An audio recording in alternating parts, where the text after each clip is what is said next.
کیونکہ جس کو کہو نا یار آپ غیبت کرتے ہیں تو کہتا ہے بھائی میں سچ تو بول رہا ہوں, میں تو اس کے منہ پہ بھی کہہ سکتا ہوں, میں کون سا جھوٹ بول رہا ہوں.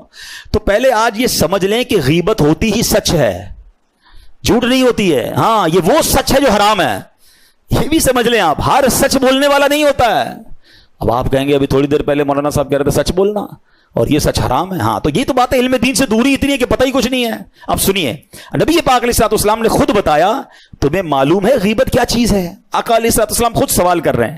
لوگوں نے عرض کی اللہ اور اس کا رسول اس کا بہتر علم جانتے ہیں. ارشاد فرمایا غیبت یہ ہے کہ تم اپنے بھائی کے بارے میں ایسی بات کہو کہ جو اسے بری لگے. کسی نے عرض کی کہ اگر وہ برائی میرے بھائی میں موجود ہو تو پھر بھی غیبت ہے؟ تو فرمایا ہاں, جو کچھ تم کہتے ہو وہ موجود ہے جبھی تو غیبت ہے, اور اگر تم ایسی بات کہو جو اس میں موجود نہیں تو یہ بہتان ہے, یہ اس سے بھی بڑا گناہ ہو گیا.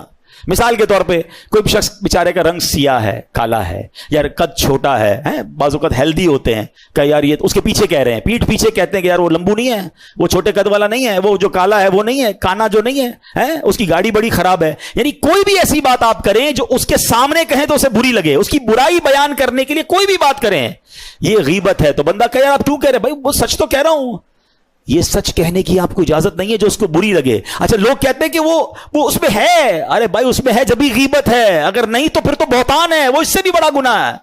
اور لوگ کہتے ہیں میں سامنے منہ پہ کہہ سکتا ہوں, بھائی منہ پہ کہو گے تو دل آزاری ہوگی اور گناہ ملے گا. آپ کسی مسلمان کی برائی نہیں کر سکتے. Look at beauty of Islam, always talk positive about each other.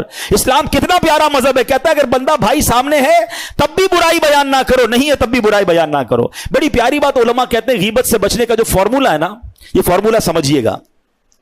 ہم دو بندے بات کر رہے ہیں, جب بھی ملے نا دو تین دوست بیٹھے ہوں, آپس میں ایک دوسرے کی بات کریں, اگلے کی بات ہی نہ کریں جو نہیں ہے, تو آپ غیبت سے بچ جائیں گے. اور جب بھی کسی ایبسنٹ بندے کی بات کریں نا تو آپ کو الارم بچ جانا چاہیے کہ یار پازیٹیو بات ہو رہی ہے, نیگیٹو ہے تو آپ چھوڑ دیں, نہیں بھائی میں نہیں سنوں گا, یہ بات مت کرو, یہ غیبت ہے. آپ جب, لیکن یہاں تو بڑا مزہ آتا ہے, اپنے دوستوں میں کوئی بیٹھا ہے جیسے ہی کھڑا ہو کے گیا, یار دماغ کی دہی کر رہا تھا یار, بور کرتا ہے یار, اس کو نہیں بلایا کر یار, وہ اٹھ کر گیا اور تمہارا غیبت کا میٹر شروع ہو گیا. اور غیبت ایکچولی پتہ ہے کیسا عجیب گناہ ہے کہ بندہ اپنی نیکیاں کسی کے اکاؤنٹ میں ٹرانسفر کر رہا ہے. یعنی کمال دیکھو, روزہ میں نے رکھا, تراویح میں نے پڑھی, شب قدر میں آ کر بیان ہم نے سنا, 2-1.5 گھنٹے بیٹھ کر صلاۃ التسبیح پڑھی, اور ابھی باہر نکل کر کھڑے ہو کے 2 آدمی نے دیکھا نہیں آیا نا اجتماع میں, ابھی یہ بھی ہوگا. شیطان ہماری عادت ہے, بلایا تھا اس کو کہیں اور دعوت پہ بلاتے, سحری میں آ جاتا, نہیں آیا اجتماع میں, بس اس کی عادت ہی ایسی ہے. جتنی نیکیاں کمائی تھی نا, وہ جو نہیں آیا اس کو گھر بیٹھے آپ کی نیکیاں ٹرانسفر ہو گئی فری میں. کمال ہے یار, یہ کتنی بڑی بے وقوفی ہے, کتنی بری عادت ہے کہ میں اپنی نیکیاں, پہلے تو نیکیاں کروں اور پھر نیکیاں ساری کی ساری وقت ٹرانسفر کر دوں. میں تو کہتا ہوں اللہ کرے کوئی ایسا فارمولا بن جاتا, جو ہو تو نہیں سکتا, میں ازمپشن دے رہا ہوں کہ مزہ یہ آتا کہ ادھر میں غیبت کرتا, ادھر 5,000 میرے اکاؤنٹ سے آن لائن اس کے اکاؤنٹ میں ٹرانسفر ہو جاتے ہیں, پھر میں دیکھتا کون غیبت کرتا ہے. او ہو ارے 5,000 علی بابا نہ, آئندہ نہیں کرنی غیبت ماں کے کوئی جی. ادھر نیکیاں جاری نا, اس کی اہمیت نہیں پتا, پیسے ٹرانسفر ہونا شروع ہو جائے نا, ہم ایک بندہ کوئی غیبت نہیں کرے گا اپنا, یا تو اکاؤنٹ خالی کر دے گا.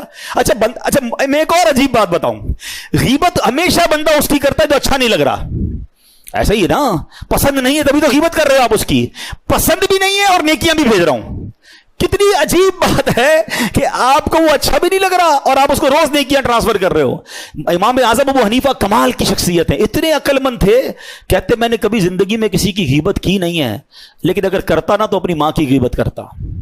بڑوں کی بڑی بات ہے, کہتے اپنی نیکیاں اپنی ماں کو ہی بھیجتا نا, کسی غیر کو کیوں بھیجتا. تو یہ بات سمجھنے والی ہے, ہم بے وقوفی کر رہے ہیں, شیطان ہماری زبان سے ہم سے وہ غلطیاں کروا رہا ہے. اچھا اب میں یہ مختصر بیان میں آپ کو بہت ڈیٹیل میں غیبت بیان نہیں کر سکتا, بس ایک فارمولا یاد کر لیں کہ واٹ ایور یو سے اباؤٹ اینی بڈی ایلس, اگر آپ اس کے سامنے کہیں تو اس کو برا لگے گا, دس از دا غیبت. بس اس کی گاڑی, اس کا گھر, اس کا کاروبار, اس کا سٹائل, اس کے کپڑے, اس کا موبائل, واٹ ایور آپ اس کے بارے میں کہہ رہے ہو, نیگیٹو کہہ رہے ہو, یہ غیبت ہے اور یہ جہنم میں لے جانے والا کام ہے. اور زبان سے یہ اتنی عام ہے, میں آپ کو مشورہ دوں گا, دیکھیں تھوڑا سا ریسرچ کیا کریں. آپ یہ نہ سمجھے کہ آپ ایک بیان سن لیا, اس کا 5 منٹ غیبت پر بات ہو گئی, آپ غیبت کو سمجھ گئے. امیر اہل سنت کی پوری ایک بک ہے, کمال کیا ہے میرے پیر و مرشد نے, اس کا نام ہی غیبت کی تباہ کاریاں ہیں. ویب سائٹ dawat-islami.net پر موجود ہے, ڈاؤن لوڈ کر لیں. اس کا انگلش ورژن بھی آ چکا ہے بیک بائٹنگ کے نام سے. آپ نے 1400 ایگزامپلز دی ہیں اس کتاب میں کہ کیسے کیسے ہم غیبت کرتے ہیں. عالم دین عالم کی غیبت کیسے کر سکتا ہے, ناتخواں ناتخواں کی غیبت کیسے کر سکتا ہے, ساس بہو بہو ساس, اللہ معاف کرے ان کا تو جو غیبت, ہماری عورتیں تو فون اٹھائیں 1 گھنٹہ بات کریں تو پتہ نہیں 500 غیبتیں کر چکی ہوں گی. کیوں دوسرے کے بارے میں بات کرنا ہے؟ میری بہنیں بھی یہ بیان سن رہی ہوں گی, خدا را اپنی نیکیاں سنبھالو, ایسا نہ ہو قیامت کے دن اکاؤنٹ ہی خالی ہو, کسی کے کپڑوں پر تو کسی کے فرنیچر پر تو اس کے بچے پر. ارے اپنی آپس کی بات کرو نا, کیوں؟ اور آج بھی کسی تیسرے کی بات کیوں کرتے ہیں ہم؟ اللہ کرے یہ بات سمجھ آ جائے